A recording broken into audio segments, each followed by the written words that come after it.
So for the first cocktail, we are going for the French Martini. And I think if it wasn't for the porn star Martini, it would be the biggest mass market vodka cocktail out there. Perhaps maybe the Woo Woo, but I think the French Martini would certainly be up there. So your first ingredient, I'm using Dutch Barn in all of my vodka cocktails because they're the brand that I use and I think they're great. But, you know, you're going for your proper, we're just going for plain vodka at this precise moment. So in this, and I'm going to go sort of US ounces in all this. So 60 ml, 2 ounces of your preferred vodka. Then the mass market ingredient is undoubtedly Chambord. We're going to come on to what I would actually use in a minute, but Chambord, very easy to get, every single supermarket. You can tell I've got that from the supermarket, because that's not a trade size bottle, so you'll be able to pick up little ones like that. We just want 50 ml. Remember, Chambord is a black raspberry. Okay, we'll come on to why that's sort of means something in a second. So 15 ml, half an ounce black raspberry liqueur. And then I think this is where a lot of people go wrong with the French Martini. Two things here: your pineapple juice. You need it 100% pressed pineapple juice. You will see that this is a supermarket brand, but there is nothing in this apart from pineapple juice. It's not concentrate or anything like that. It's just proper pineapples pressed down. And they're so much better than the concentrated stuff. The second reason where people go wrong is they'll add too much. I've done 60 ml of vodka. I'm just going 45 ml of 100% pressed pineapple juice. So add plenty of ice to your cocktail shaker, and then don't be shy with your shake. That isn't going to do anything. You need some proper, hard, fast welly. All right.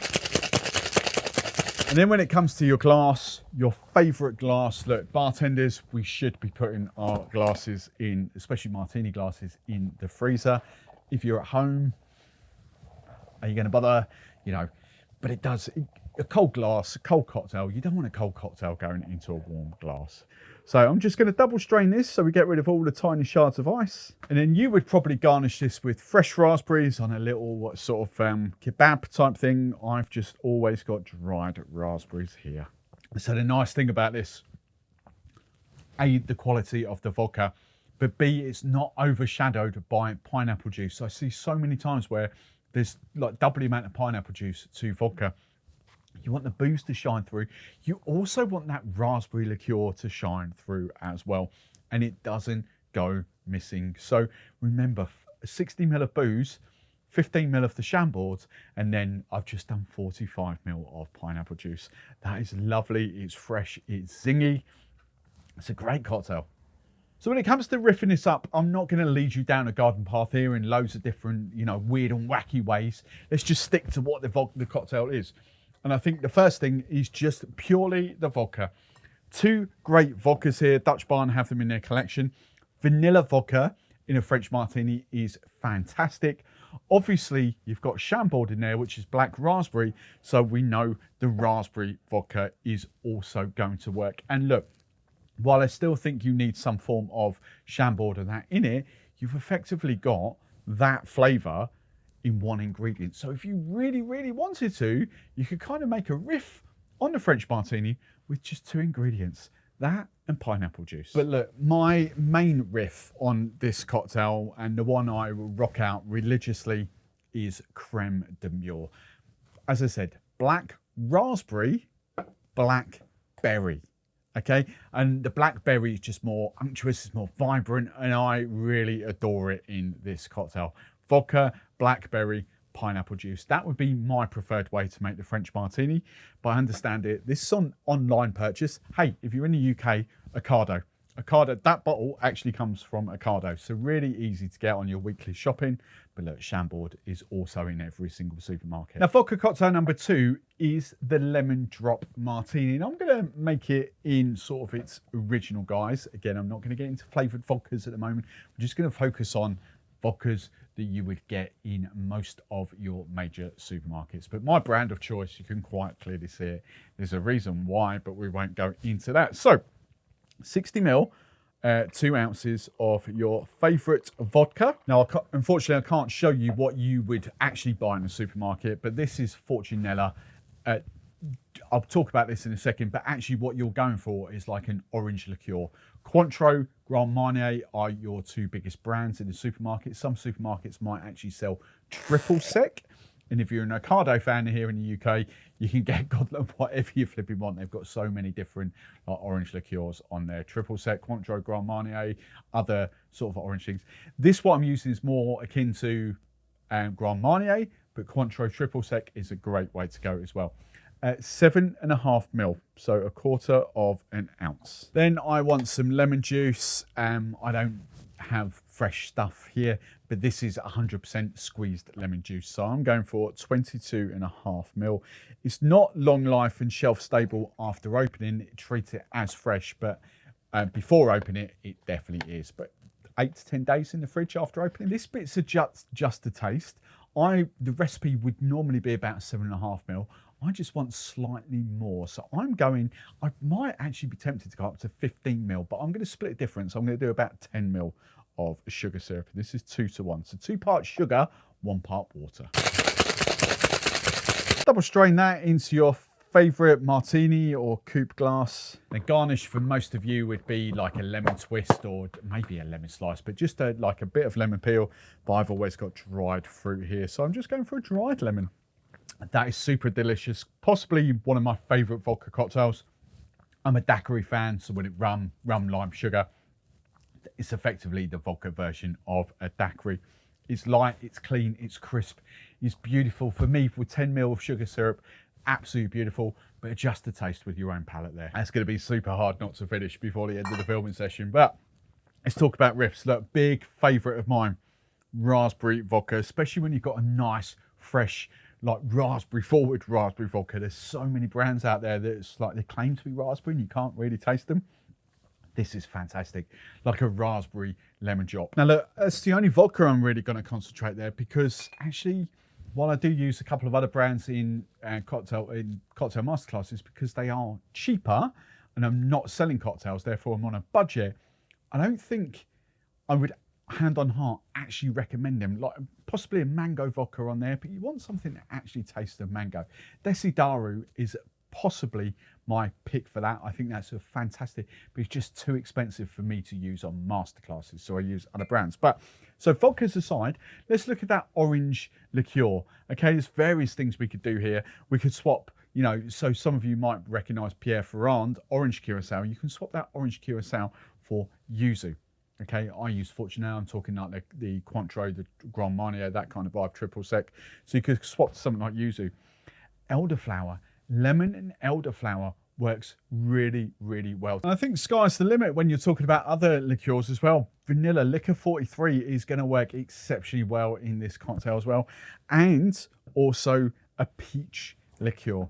Okay, everything I've shown you here, again, Ocado at the very least, but you know, I would recommend like places like Master Malt or the beverage merchants. Super easy to get, but anything like this is going to sort of work in that cocktail. Now, I didn't mention King's Ginger, but I think King's Ginger would be a fantastic shout. But the reason I didn't mention it is because I was actually looking at the sugar syrup.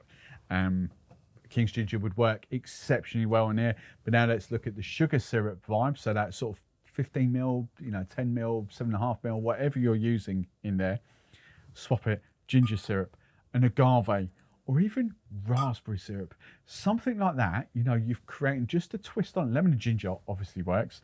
Like agave, I kind of use these days in place of like a honey syrup. So lemon and honey obviously works, and raspberry and honey, as I mentioned with the vodka. Now, cocktail 3 is the Cosmopolitan, and I honestly have a love-hate relationship with it.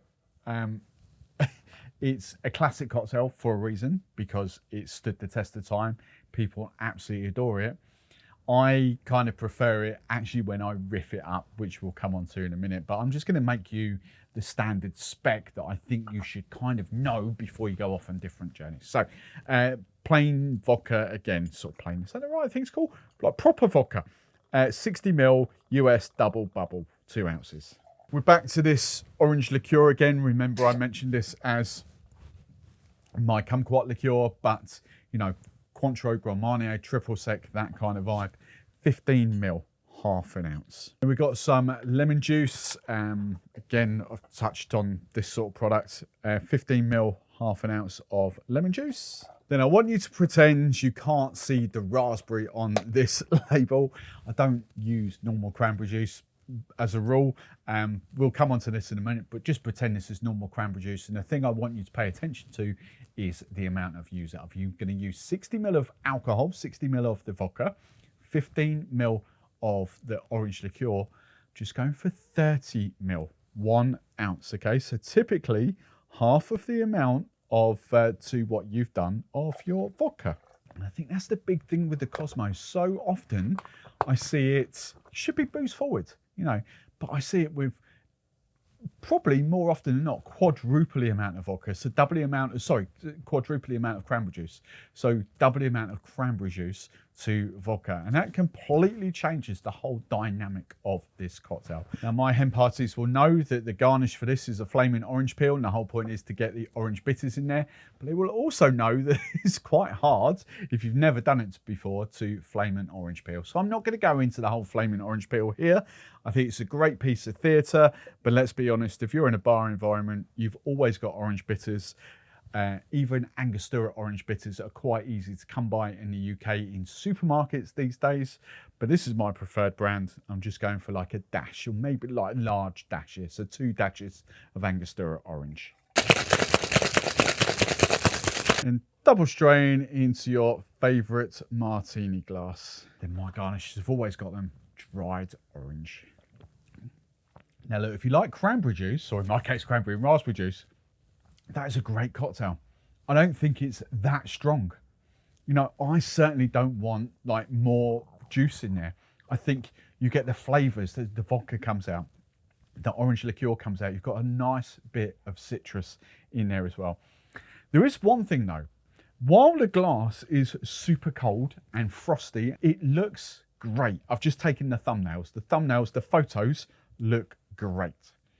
When you haven't got the glass in the freezer, and after a couple of seconds after you strained it, the one thing I hate about this cocktail is it's just a limp and lifeless cocktail. So one of the riffs I'm actually going to show you, excuse the fingers, I'm just going to take this out. What I'm going to use here is something like this. A brand, there are multiple brands available now, but these are foamers. I'm not kind of endorsing aquafaba or egg whites in there. I'm not going that, but foamers are a very different. They're the same, but very different. They don't give you the texture that aquafaba do, but they give you the foam. And I like to do this with martinis. So I'm just going to literally add to this cocktail, I'm just going to literally add 8 drops. Won't taste them, you won't smell them. They just go in there and just watch what happens. I'm going to pour this back into a shaker, give it another quick shake, and now look at the end result. And this is how I think every sort of Cosmopolitan or another cocktail that's coming up in a second should be served. And not only that, when you use the orange looks damn sight better when you float it on top as well. Now I just want you to keep your eye on this cocktail, because this next bit is going to take me 3-4 minutes to film, and you'll start to see it settling. So now I'm going to take you through the riffs. And obviously the first riff, you know, as I've used it in a cocktail, I thoroughly recommend a cranberry and raspberry juice in there instead of normal cranberry juice. I think that works a treat. The raspberry note in there is fantastic, super easy to get. The other option is something like pomegranate, but while I like that, it kind of takes it away from what the Cosmo is. And then keeping on that raspberry theme, you've got raspberry vodkas. Touched on this, the raspberry note in there. If you've just got normal cranberry juice but you've got a raspberry vodka, that is a great shout.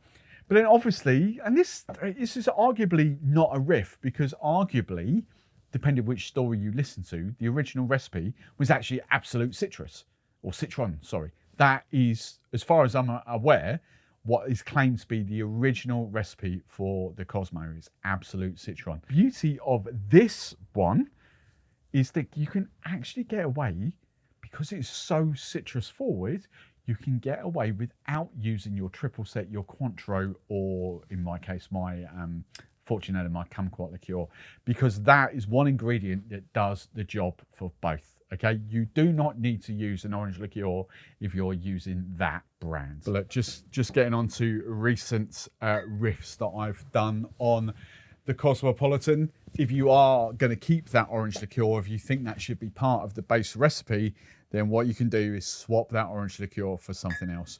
Watermelon and cranberry works in absolute treats. The rhubarb and cranberry works in absolute treat, and the apricot, but that's also going to work for peach as well. Those kind of things.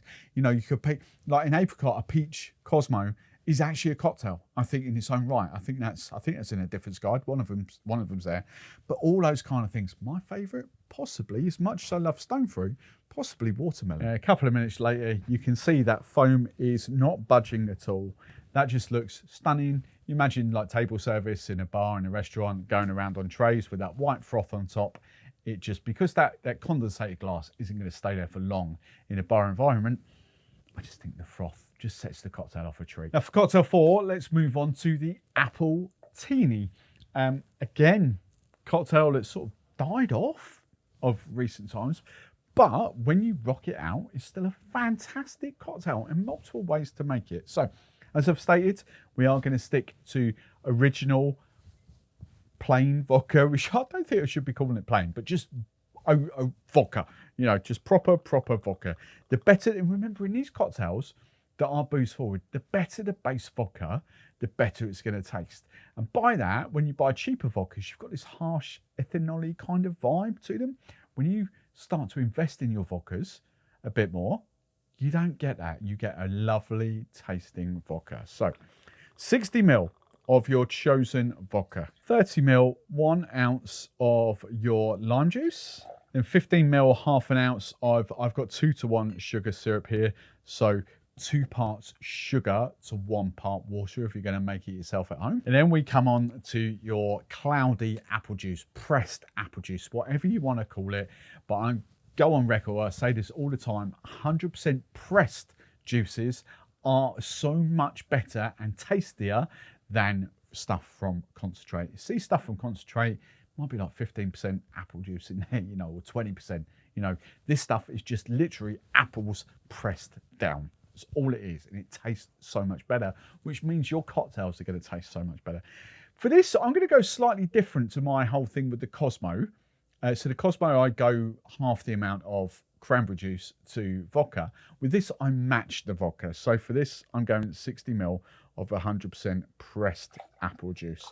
My theory being that Appletinis should actually be a little bit more fun than Cosmos. So you don't want it so booze forward, but again, you don't want to lose the booze.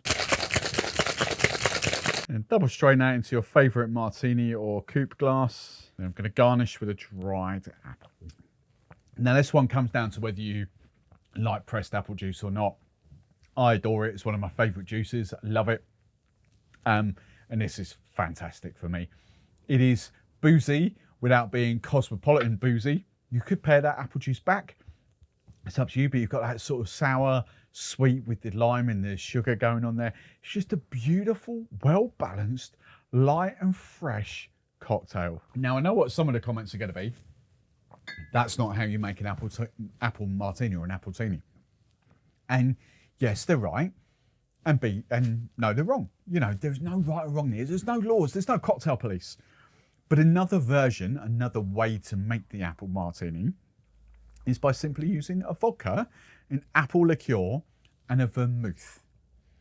And I like that as very booze forward. You obviously get those winey notes from the vermouth. But I just prefer, with this cocktail, I do prefer juice in it. Okay, you could actually add the apple to that. I think it's a little bit of a waste of money personally, because you've got the apple from the juice. You don't need to bolster that with the apple from liqueur. So you don't need to buy those ingredients. But there is another way to do it if you really wanted to. But if I'm serving it up in a bar, I know that version is going to sell a damn sight more than what actually the booze forward version with apple liqueur and vermouth is. Now, the other famous iteration of this cocktail is the Polish Martini. I think it's the Polish Martini, Polish Martini we're going for. That you specifically use as Zubrovka, Bison grass vodka in there. But you also use something called Krupnik honey vodka. I haven't seen a bottle of Krupnik for flipping donkey's years. Used to be all the rage in like the mid-zeros, you know, 2000s. get it all the time. But there are other honey liqueurs that you can get, especially here in the UK. I've got the Whistler Cascabel Honey Tequila. You know, there are various other ways to do it. So you could actually swap this in or add like 7.5 to 10 ml of honey liqueur in there. Honey and apple, we know, works very, very well. Polish Martini was a fantastic cocktail. It's just Subrovka's just kind of died off a little bit. Now, other riffs, I think the beautiful thing with apple, it just works across the board. Let's just get them all out here. But apple and raspberry, 100% you could swap in a raspberry vodka in there. Apple and citrus, 100% you could swap in a citrus vodka instead of your plain vodka. Apple and vanilla, come on, apple crumbles, that sort of stuff. Your custard, vanilla custard, of course that's going to work. And apple and cherry, of course, again, that's going to work. I think apple just pairs superbly well with most flavoured vodkas. And then look, without labouring the point too much, swapping, so you had your 2-to-1 sugar syrup in here, swapping in a raspberry syrup, and if I can see it, it should be down here, an elderflower syrup as well, or an elderflower cordial. Apple and elderflower works, apple and raspberry works. We've just said that this cocktail, again, is one of those kind of blank canvas cocktails. The original recipe is really, really good, but you can just tweak it and just take it in so many different directions.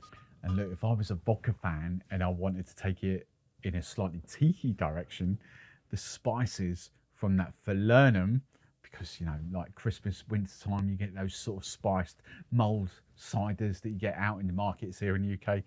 That falernum in there is a fantastic shout. That would be my winter spiced apple martini. And then for your final recipe, let's talk espresso martinis. Possibly, you know, the most frequently made cocktail after this porn star martini for me.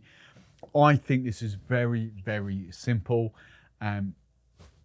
People go on about different ratios and stuff, but I just think this ratio is just a catch-all and just works. Okay, so plain vodka, 30 ml, 1 ounce. And this obviously depends on the size of your martini or coupe glass that you're using, but 30 ml for me is about the standard here. Right, coffee liqueur. Look, this video isn't about me being preachy and, you know, oh, this brand's better than that.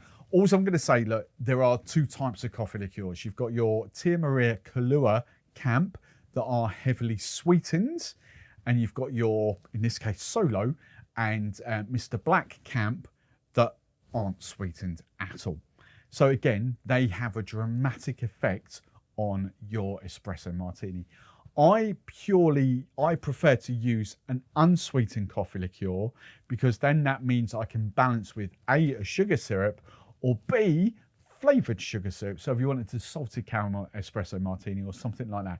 If you use Kahlua and Tia Maria in that kind of spec and you want a vanilla or a caramel or something, a flavoured sugar there, you're kind of making the cocktail a bit too sweet. So that is why I prefer unsweetened coffee liqueurs.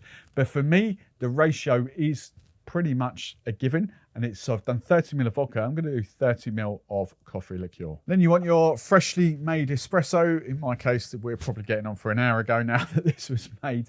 Now look, I am going to adjust this with sugar syrup in a second. We'll come on to that. If you don't have sugar syrup, do you know what you can do? The obvious one is make your espresso and add a teaspoon, 2 teaspoons, whatever your go-to, whatever your ratio is, to your espresso. Your espresso's hot, your sugar's going to dilute in there. Just sweeten up your espresso, all right? If you haven't got sugar syrup, but most of us will have sugar syrup. So 30 ml of fresh espresso. Now, I'm going to be perfectly honest here with you. I'm probably going to drink this one because I haven't had a coffee yet today, and it's getting towards lunchtime and I need a coffee. So actually what I would probably do, so what I'm going to do would be 15 ml, 10 to 15 ml of sugar syrup in here. But I'm going to go straight into a riff, because actually this is probably what I'm going to drink. And I do like a caramel, maybe a salted caramel, but we're just going to stick with caramel at the moment. So pretend this is sugar syrup, pretend this is vanilla, pretend this is whatever the hell you want it to be. 10 to 15 ml, whatever you're going for. And if you've got a proper espresso, it should froth up nice and easy. So just double strain that into your favourite martini, coupe, or in my case, slightly larger Nick and Nora glass. Then the garnish is pretty standard. Coffee beans. People know it's 3 coffee beans, but very often don't know why it's called 3. It translates to health, wealth, and happiness. That's why we do the 3. That is so damn good. The caramel, caramel. The other thing I would do, I won't get too technical, but if you don't know what this is, just saline solution, 20%. So 20 grams of salt to 80 grams of water gives you a 20% saline solution.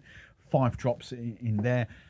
So 5 drops of that in your cocktail just gives you this like wonderfully elevated, like saline-y kind of, so salted caramel in this case. But that is just super, super delicious. Oh my God, that is good. And look, when we come to riffing that up, I could be here, it's like September now, I could be here till Christmas talking about different riffs and variations on the Espresso Martini. I'm just gonna give you some real basic ones. Vanilla vodka, I think that's pretty much a given. Vanilla vodka, vanilla Espresso Martinis, so simple, so easy. Cherry is another one. People don't really think about that, but cherry chocolate just works so well. If you're not a coffee snob, but a coffee connoisseur, let's say, and you go into tasting notes, like especially of like cold brew and filter coffees, you very often get those cherry notes come through in coffees. So cherry Espresso Martinis work a treat. But look, I don't think there is a spirit behind me that I haven't used in the Espresso Martinis. Brandy, rum, spiced rum, whiskey, lots of different liqueurs. Liquor 43 I'm looking up there as well. So many different ways that you could do that. When we get onto the syrups, look, I'm not even going to bother getting them all out. You've seen me use caramel in there. Look, the golden rule here. Whatever a coffee shop is serving up in their lattes, in their coffees or cappuccinos, whatever they've got on offer, you know full well that's going to work in an Espresso Martini. It is literally like the first week of pumpkin spice latte season here in the UK. Pumpkin Espresso Martinis is going to work. Tiramisu, I'm just thinking of Starbucks at the moment because I walk past their A-boards quite a lot. So cinnamon roll, all that kind of stuff. Look, the world is your oyster with Espresso Martinis. But I just, that's caramel. It's semi-basic, but it just works a treat.